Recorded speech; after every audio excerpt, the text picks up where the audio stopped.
Okay, as jy jou Bybel by jou het, soos ek gesê het, gaan na Matteus hoofstuk 7 en ons tema op hierdie stadium is die lewe van Jesus en die karakter van Jesus. En die fokus met hierdie tema is regtig waar dat jy en dat ek en jy Jesus sal aanskou en sy lewe sal aanskou sodat ons kan word soos hom. En dit is werklik waar wat die Bybel sê is ons is bestem om gevorm te word in die beeld van Christus. Dit is waartoe Jesus ons roep, is om soos hom te word en dan wat gebeur is en dan begin ons om hom te verteenwoordig in ons leefwêreld. En hoe meer ek lyk soos Jesus, hoe meer gaan mense hom raak sien in my en hoe meer gaan hulle wonder, wat is dit wat jy aan jou het? Wat is dit wat jou so anders maak? Wat is dit in jou wat so aantreklik is? Ek wil meer weet. Ek wil weet hoekom jy bly en vreugdevol is terwyl meeste van die mense om my depressief is. Ek wil weet hoekom jy optimisties is oor die toekoms van ons land terwyl die meeste mense negatief is. Wat is dit? Hoekom is jy so vergewe? Hoekom is jy so liefdevol? Hoekom is jy so verdraagsaam met mense wat irriterend is? Hoekom is jy so? Want Jesus Christus word gevorm in jou. En Johannes skryf 3 briewe in die einde van die Bybel, dan sien jy, dis apart van sy evangelies, skryf hy 3 briewe aan die kerke en hy sê in een van hierdie briewe, in 1 Johannes 2 vers 6, sê hy, wie beweer dat hy in hom bly, met ander woorde dat hy 'n Christen is, behoort self ook te lewe soos Jesus gelewe het. Dis nogal 'n belangrike stelling om te maak en eintlik, jy weet, as jy dit bietjie gaan kyk en gaan dink daaroor, dan beteken dit nogals baie vir my lewe en hoe ek my lewe behoort te benader en hoe ek behoort te dink oor my toekoms en my besluite en hoe ek my tyd bestee en my energie bestee. En so, hy sê, as jy kies om 'n volgeling van Jesus te wees, dan moet jou lewe al hoe meer begin lyk soos Jesus se lewe. Nou jy hoef nie 'n baard te groei en sandale te dra die hele dag nie, maar daar is iets wat ons moet kry uit die woord uit wanneer ons dit lees oor die lewe en die karakter van Jesus en dit moet begin afsmeer aan ons lewens. En so vandag praat ons oor the narrowness of Jesus. Last week we spoke about the breadth of Jesus, die breedte van sy hart, die breedte van sy lewe, die verskeidenheid van mense wat Jesus liefgehad het en aangeraak het, en die breedte van sy vergifnis. En vandag praat ons van die nougesette fokus van Jesus. The narrow focus, the narrow intentional focus that Jesus lived with. En as jy dink aan die nouheid of narrowness, dan kan dit baie keer negatief oorkom, en dan kan jy dink, jy weet, iemand wat nou geset is, of sê nou maar beperk is in hulle denke, of miskien wat vashak in 'n sekere manier van dink, dis gewoonlik 'n negatiewe konnotasie, jy weet, dis iemand wat nie hou van vordering nie, jy weet, hulle hou nie van nuwe idees nie. That's often what we think about when we think of somebody who's narrow-minded, you know. But this is not what I'm talking about this morning when I say the narrowness of Jesus. You can think of it this way. A athlete that wants to be the very best at the game, or that say wants to run in such a way that he can enter the Olympics and even win a medal. An athlete in that league will focus his life and his energy and his time and all his faculties. He'll focus all of it into the singular goal. And so he'll limit himself and he'll live on a narrow way and a narrow path to achieve that goal. Or somebody who wants to be the best in their field in science, or an artist who wants to be absolutely single-handedly the best in some area of art or music. They will single out a lot of other things and they will limit themselves and live a narrow life in order to achieve that. And that's often misunderstood by the world. But Jesus lived this kind of life. Jesus had this narrowness about him that we need to look at in the 21st century and learn from. Daar's 'n paar dinge wat ons moet leer, en die skrif waarna ek nou verwys het is Matteus 7 en vers 13 tot 14 beskryf die pad wat Jesus gestap het. Jesus tells us this in Matthew 7 verse 13 to 14. He says, "Enter by the narrow gate, for the gate is wide and the way is easy that leads to destruction. And those who enter by it are many. For the gate is narrow and the way is hard that leads to life, and those who find it are few. So Jesus het hierdie nou gesette, gefokuste pad gestap, wat in kontras staan met die breë pad en die breë weg. Hy sê, kom binne deur my. Hy sê, ek is die weg vir die skape, ek is die ingang vir die skape, sê in Johannes 10. Hy sê, kom binne deur my, ek is die nou poort. Daar is net een weg na die Vader, hy is die weg, die waarheid en die lewe. Hy sê, kom binne deur my en wandel die pad wat ek wandel. Hy sê, loop saam met my die pad, loop agter my aan en loop hierdie nou pad. Dit is 'n pad waar jy nee sê vir dinge waarvoor ander mense dalk ja sê. Dit is 'n pad wat beperk is tot 'n sekere manier van leef en dink. Dit is 'n pad waar God so aan jou weg skaaf, so aan jou weg sluit deur sy werk, deur sy gees, dat aan die einde van die dag bly daar net so papierdun stukkie van jou oor, wat totaal en al gefokus is op die koninkryk van God. Dit is die nou pad waarvan Jesus hier praat, en hy sê, hy nooi jou en my om hierdie pad te stap. Ek en 'n kollega was in Benoni eendag in so besigheid, in 'n houtwerk besigheid om iets te gaan laat maak, en die ou was baie opgewonde toe hy hoor ons is van 'n kerk, en hy het so 'n pak posters wat hy vir ons gee, en hierdie is 'n poster van die breë en die nou pad. Miskien ken julle hierdie prentjie. Dit is 'n oeroue prentjie, ek weet nie waar dit vandaan kom nie, maar aan die een kant en die linkerkant sal julle vaagweg kan uitmaak, dit is half 'n breë pad na die hel toe. En as jy gaan fyn kyk op die poster, jy kan dit nie mooi daar sien nie, is dit, almal geniet hulle self en hulle leef hulle lewens en hulle doen wat hulle wil en hulle leef losbandig, en dan hier so aan die regterkant is daar so klein poort, so klein ingangetjie, en daar's iemand wat staan en preek daar met 'n Bybel in die hand, en dan is daar so fyn paadjie wat hier opslinger deur moeilike omstandighede. Daar's 'n leeu wat iemand aanval. Die enigste rede hoekom ek dit weet is want ek het hierdie poster mooi gekyk. Maar anyway, die ou was baie opgewonde oor die poster, en my kollega, hy was nog 'n nuwe Christen. Hy sê vir my, hy sê so ewe, dis soos die Where's Wally van die kerk. Ek dink nie daai ou was te beïndruk met dit gewees nie. Maar in elk geval, ek het toe een van hierdie posters in sy kantoor gaan opplak. Where's Wally gaan uitprint. Julle weet daai mannetjie, né, Wally, en uitgeknip, en ek het vir hom daar geplak. As 'n memento van sy Where's Wally, die Christian version of Where's Wally. Maar hierdie prentjie beeld dan eintlik uit waarvan Jesus praat. En hierdie pad waarop ons stap, lyk soveel anders as die breë pad. Dit lyk soveel anders, maar ons sien dit, ons besef dit nie altyd nie. En baie mense wat hulle self as Christene aanskou, loop op hierdie breë pad en hulle dink hulle loop op die nou pad.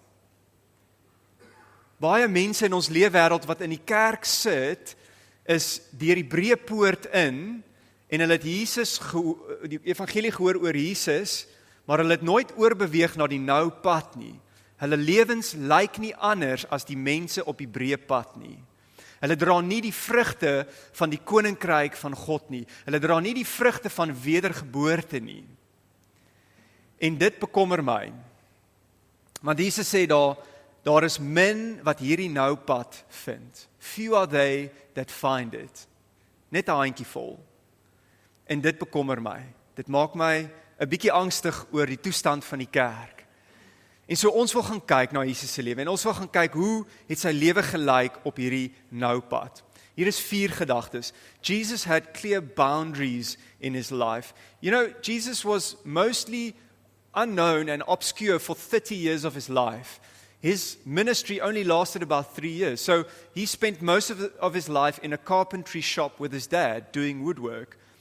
He was completely unknown. He had preached no sermons. He had done no miracles for 30 years. And then he spent most of his ministry in Palestine, a very small region that was generally considered unknown and obscure and not really very special. In fact, the Romans didn't enjoy having that part, to rule over, because the Jews were stubborn. And so they actually, it frustrated the leaders in the Roman ranks to have to look after this Jewish nation that was always causing trouble. They were troublemakers. And so he didn't travel the world. He never preached in Rome or Athens. He never preached in big arenas. Jesus never hosted conferences or wrote any books. He had a very narrow ministry. And he spent time in silly little villages with like fishermen and really just unimportant people. This was the narrowness of his ministry. Dit was die nouheid van sy bediening. Hy het baie nou grense gestel vir homself. Sy broers het eendag vir hom gesê, jy weet, toe hy begin het met sy bediening, toe sê sy eie broers vir hom, hoorie, jy behoort jouself te gaan wys daar in Judea, waar al die mense is, jy weet, die groot koppe is daar. Jy moet daarso jou wonderwerke gaan doen. Want iemand wat bekend wil wees, jy weet, moet daar verskyn. Jy moet nie hier rondhang in Nazareth nie. Hier is niemand nie. Hier is this like nobody will. Jy weet, gaan soontoe. En dan staan daar in die Bybel, hulle het nie eers in hom geglo nie. Sy broers was net, hulle net besluit, weet jy wat, ons sal hom bietjie raad en advies gee oor hierdie wêreld. Maar sy broers het nie 'n begrip gehad van die nou pad waarop Jesus geloop het nie. Jesus had clear boundaries in his life. And then Jesus was intentional in how he spent his energy. He didn't just minister to everybody. It's true that he ministered to thousands of people. Jesus het duisende mense aangeraak, maar hy het 'n baie beperkte hoeveelheid werk gedoen en dit gefokus. Hy kon 'n bediening begin het vir weeskinders. Hy kon 'n bediening begin het vir wat visse en broodjies heeldag vermeerder. Hy kon boeke geskryf het, hy kon by konferensies gepreek het, hy kon allerlei inisiatiewe begin het, maar hy het nie. Hy het gefokus op dit waarvoor hy gekom het. En hy sê dit ook op party plekke. Een voorbeeld is Johannes 6 vers 38, ekskuus. Hy sê, ek het van die hemel af gekom, nie om my wil te doen nie, maar die wil van hom wat my gestuur het. Hy sê, ek is nie hier vir my eie agenda nie.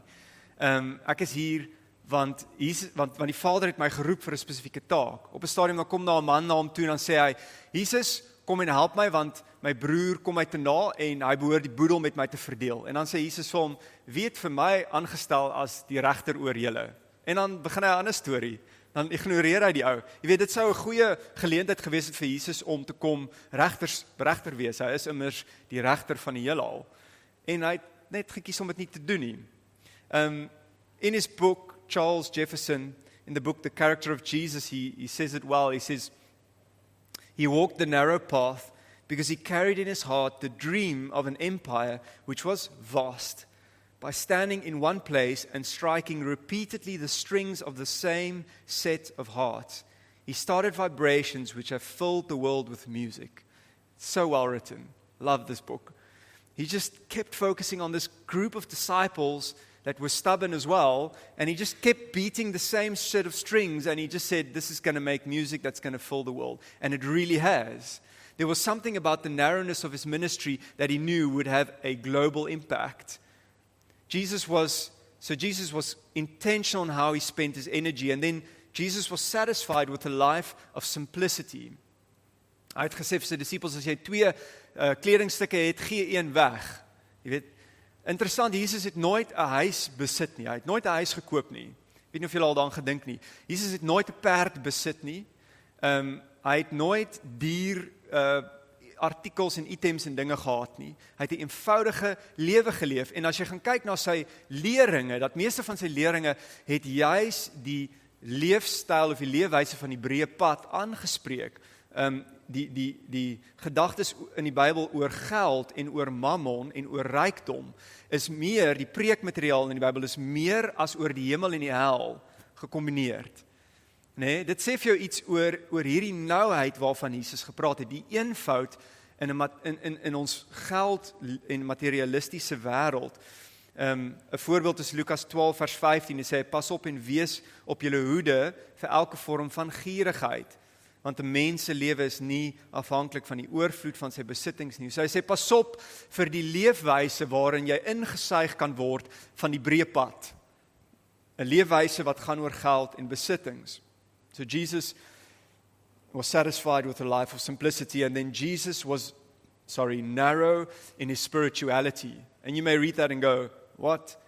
You can't say that. But actually we can say that. The Jews and the leaders especially had hundreds of laws and hundreds of rules and traditions that needed to be kept. And they forced the people to do them as well. And they themselves were actually not very good at keeping them, but they still had all this spirituality. And they wore these robes and these tassels and these prayer shawls, and they had these little prayer strings, and they had every kind of trinket and every kind of spiritual thing. And the way they walked and how they prayed and how they gave money and what they did, everything was super spiritual. Het was alles baie geestelik. En Jesus kom en hy gaan lynreg teen daai kultuur en hy sê, nee, ek wil hê julle moet lief wees vir God, met julle hele hart, julle siel, al julle verstand en al julle krag, eerstens, en dan lief wees vir jou naaste. Dis dit. Hy sê, die wet en die profete, ek kan dit opsom daarin. Dis al wat hy sê. Hy sê, doen dit. Fokus julle daarop. Julle is te geestelik, julle te veel geestelikhede. You are so heavenly that you are no earthly good. That's actually what he was saying to them. You need to come back to the basics. Jesus was very limited in his doctrine. He was limited in the themes that he preached. Often people in church go, Pastor, you need to preach deeper sermons because we really need to go deeper in the Word. But the problem is that most people haven't done the basics yet. Most people haven't got the simple things in the Bible yet. How can we be ready for deeper things if we can't apply the basics? Amen? Niks fout met dieper gaan nie, maar Jesus het 'n eenvoudige geestelike en 'n doktrinale lyn gehad. En so as ons na sy lewe kyk, dan moet ons regtig waar leer en net vra, Here, ek sien hierdie pad wat U gestap het, maar ek het hulp nodig. Ek stap nie altyd self hierdie pad nie. Hoe kan ek leer daarvan? Hoe kan ek groei daardeur? En so kom ons gaan kyk na 4 eenvoudige gedagtes vir toepassings. In a busy world, we need boundaries. In a busy world, we need boundaries. Ons leef in 'n wêreld wat al hoe meer gejaag word, al hoe meer skedules volmaak met allerlei dinge, allerlei goeders. En ek het my voorgeneem hier in die begin van hierdie jaar om komitees af te stap van komitees en clubs, en ek het selfs gebedsgroepies afgestap van. Dit klink baie ongeestelik, maar dis vir 'n rede en dis vir 'n doel. Ek het van alles eintlik maar bedank behalwe my werk. en net vir die Here gevra, Here, ek wil hierdie nou pad verstaan wat U gestap het. Ek wil die grense verstaan wat U vir my gestel het, want God het vir jou grense gestel. Ek wil my tyd so oop maak en my dagboek so skoon hê dat U vir my kan sê, okay, dis waar jy moet wees. Dis waar jy moet bedien, dis waar jy moet bid, dis waar jy moet betrokke raak. En so dan weet ek waar ek my energie moet spandeer, want jy is beperk, jou tyd is beperk. Jy het net 24 uur in 'n dag. En as ons iets kan leer van COVID en die lockdowns, is dat ons tyd nie goed bestuur het nie. En dis asof daar nie baie geleer was van COVID nie, want nou, hierdie jaar is alles weer volspoed op dreef, en mense kom nie by hulle eggenote uit nie, hulle huwelike kry swaar, mense kom nie by hulle kinders uit nie, hulle gesinslewens kry swaar, en hulle kom nie by Jesus uit nie. En dis baie ernstig. En ek onthou, in 2020 het mense vir my gesê, die lockdown, almal het dit so verskriklik ervaar, maar ek het tyd met my familie spandeer, dit was so lekker. En nou is ek soos, okay, jy het nou nie meer, daar's nie lockdown nie, maar hoekom spandeer jy nie meer tyd met jou familie nie? Want ons weet nie hoe om nee te sê nie.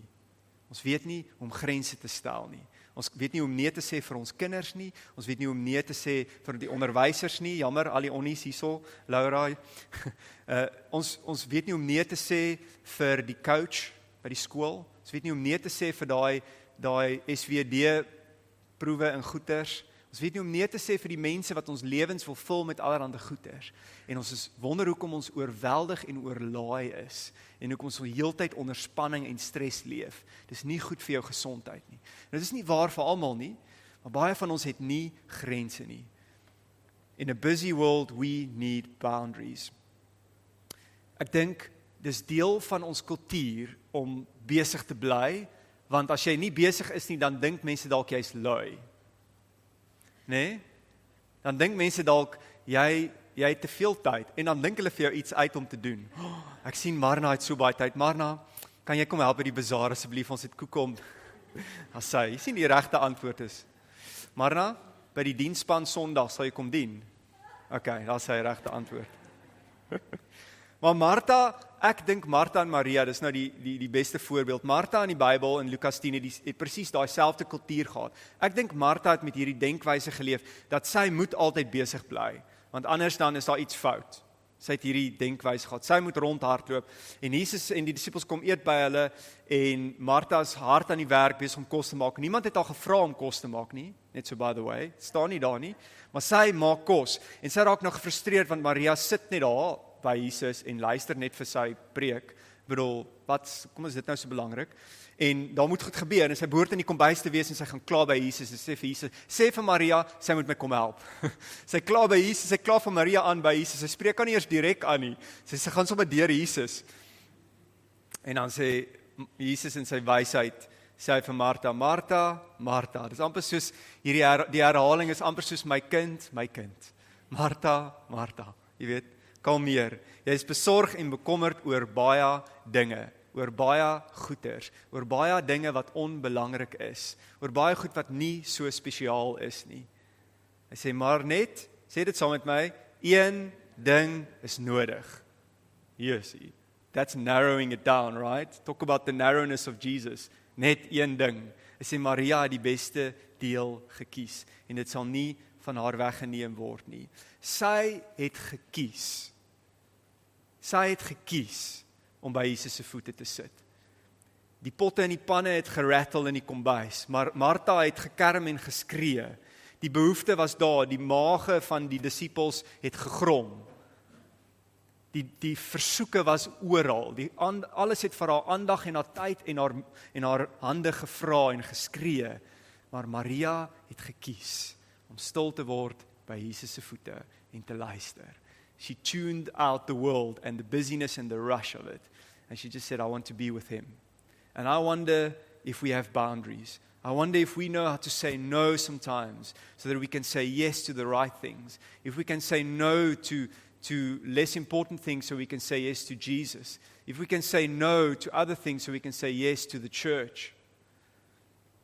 We need boundaries in a busy world. And then in a world of self-indulgence, we need self-control. Daar is 'n kultuur vandag in ons wêreld en dit is die breë pad se kultuur van selfvervulling, van nog meer en nog lekkerder en jy kan jou lewe geniet, maar ek het agtergekom hoe spoel dit in die kerk in en dat mense kyk enige fliek en kyk enige ding op hulle foon en drink baie gou te veel en eet te veel. Om jou te ooreet is 'n sonde in die Bybel en baie keer is dit soos die unspoken sin. Gluttony is a sin. And I've been guilty of it many times.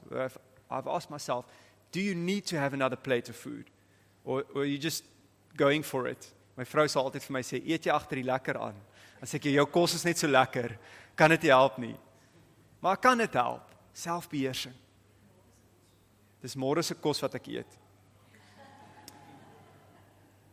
In a world of self-indulgence, we need self-control. It's part of the narrowness that Jesus has called us to, is to say no to the things that other people say yes to.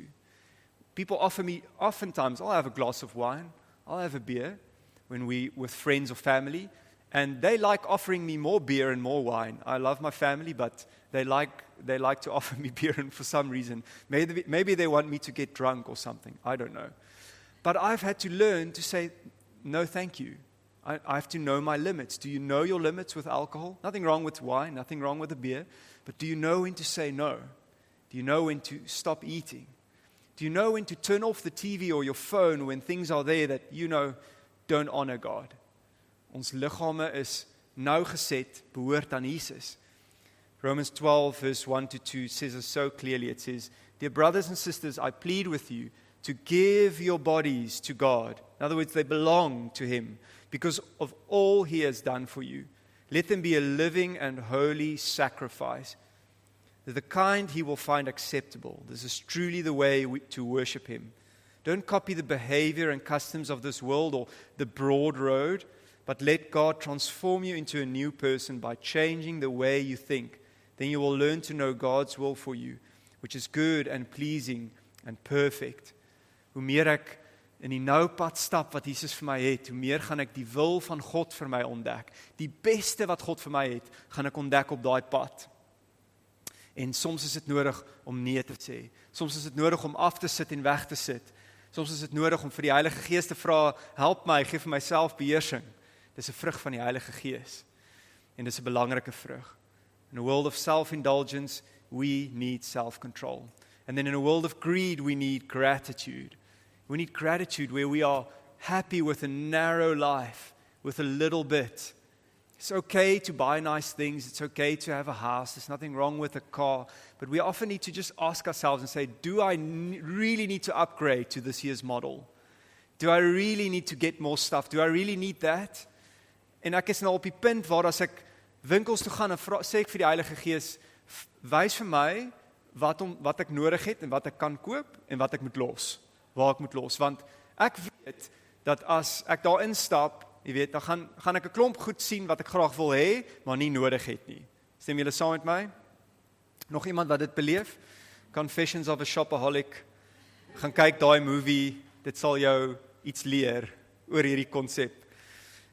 1 Timothy 6 verse 8 says, if we have enough food and clothing, let us be content. Ek hou van daai woord, content. Laat ons tevrede wees. Laat ons tevrede wees met minder. Want as jy daai nou pad stap, raai wat, dan gaan jy 'n klomp ekstra oor hê om in God se koninkryk in te stoot. Dit is waar dit werklik gaan ewigheidswaarde hê. As jy alles op jouself spandeer, het jy nie 'n tiende oor om vir God te bring nie, het jy nie ekstra oor om 'n weeskind te help of in die boufonds in te saai nie. Dink 'n bietjie daaraan. And then in a world of spirituality, we need simplicity. Can I get an amen? Die kerk moet terugkom na die eenvoud van die evangelie, sonder om te veel goeders en gadgets daaraan vas te plak. En die wêreld hou van 'n geestelikheid, 'n vergeesteliking, jy weet, 'n universele geestelikheid van voeg hierdie bietjie by, jy weet, trek 'n bietjie vir Boeddha hierin en 'n bietjie van daai en Reiki en doen daai en hierdie, voeg alles by, jy weet, it's the broad spectrum. But Jesus says, no, I am the way, the truth and the life. Focus on me, fix your eyes on me, worship me, fall in love with me, do what I command you to do. A narrow road. Om te kyk na die vergeesteliking wat om ons aangaan en te vra, is hierdie werklik nodig? Ek het niks teen die Hebrew Roots movement nie, maar baie keer is daar so vergeesteliking verbonde aan Shabbat en die feeste en al daai dinge. Dis mooi, ek verstaan die simboliese betekenis agter dit, maar baie keer klatter dit ons spirituality. En Jesus sê, ek wil jy moet lief wees vir my en lief wees vir mense, vertel hulle van my, verkondig die evangelie, doen eers dit, en dan kan jy worry oor daai ander goeders. Maar ons moet terugkom na eenvoud. Dis asof daar so 'n ding ontstaan het 'n paar jaar terug, dat as jy 'n Christen is, dan moet jy 'n trip vat Israel toe. Dit is amper soos half Mekka vir die Christene, jy weet. En jy voel amper half, dit voel asof jy ongeestelik is as jy met hierdie mense praat, en jy voel eintlik asof jy uitmis, omdat jy nog nie in Israel was nie. Genuinely, ek het begin so sleg voel. Jy sê, ek moet seker maar my kaartjie Israel toe boek een van die dae, want almal is al in Israel, en ek was nog nie daar nie, en ek voel ongeestelik. Dis nie waar nie. Jy hoef nie te loop waar Jesus geloop het om hom te ken nie. Hy loop hier by jou, op die noupad. Hy's by jou elke dag, die hele dag. Leer hom ken. Jy kan Israel toe gaan, dis fyn as jy wil Israel toe gaan. Vat my saam as jy geld het, ek sê. But in a world of spirituality, we need simplicity. We need to go back to the basics. And just drill it down, get into the Word. Before you read other books, read the Bible. Lees die Bybel. Gaan in die evangelies in. Lees dit tot jy nie meer jou oë kan oophou nie. Lees dit weer. Lees dit elke dag. Lees dit oggend en aand. Maar bly by die woord. Fokus op die woord. Nie te veel worry oor wat hierdie prediker sê, of wat jy weet, Angus Buchan sê, of Arthur Frost sê, of die of daai spreker. Ons is baie gou aanhangers van allerlei sprekers, maar dan vergeet ons die woord van God. Niks fout met sprekers nie, hoor my reg, maar om in die woord in te gaan is jou primêre fokus. In closing, Jesus limited himself, emptied himself of his divine glory, was found in the fashion of a man, walked the narrow path which led from the carpenter's shop to Golgotha, all because of his great love for us, and in order that we might, each one of us, have life and have it more abundantly. I love that. The narrowness of his life exploded in abundant life for us. And he calls us to this life. And because of the narrowness that he walked on, the narrow path, because of his boundaries that he set, because of his self-control, because he said no to certain things and yes to the right things, because of that narrowness, Jesus was able to fulfill the will of God. Jesus kon die wil van die Vader doen op aarde. En ek dink baie keer dan sit ons die pot heeltemal mis. Dan mis ons die plan wat God vir ons in gedagte het. Dan mis ons die dinge waarop hy wil hê ons moet fokus. Op jou verhouding met God, op jou huwelik met jou eggenoot, op jou gesin en jou kinders, en op die koninkryk werk wat hy vir jou bestem het. Dan mis ons daai dinge. So ek wil jy moet jou oë sluit vanoggend vir 'n oomblik. Sluit jou oë waar jy sit en deursoek jou eie skedule en jou eie hart op hierdie stadium. En vra vir jouself net hierdie vraag. Is ek die laaste tyd vol vrede of is ek 'n bietjie gejaag? Het ek ekstra spasie en tyd in my dag om by Jesus stil te word of met 'n vreemdeling 'n gesprek aan te knoop oor die evangelie? Het ek ruimte in my gedagtes om die woord te oordink? Of is dit 'n warboel van 1000 verskillende gedagtes? Wie bepaal my dagboek? Wie bepaal my skedule op hierdie stadium? Wie skryf my dagboek vir my? Is dit Jesus of is dit die skool? Is dit my kinders of is dit die wil van die Vader? Is dit my gejaag na geld en meer? Of is dit die koninkryk van God?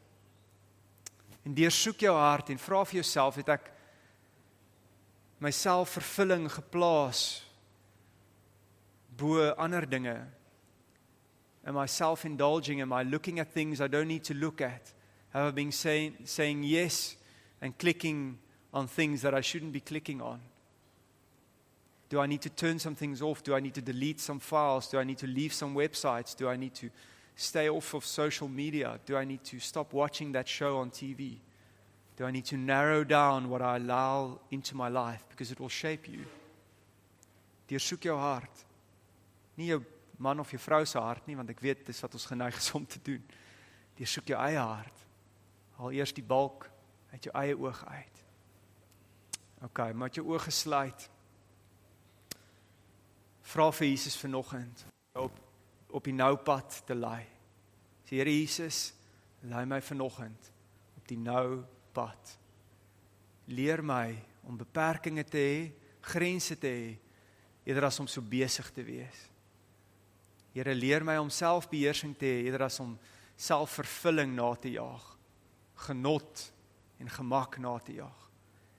Leer my om 'n lewe van eenvoud te leef, in plaas van om altyd net 'n klomp goeders te wil hê en goed te wil koop.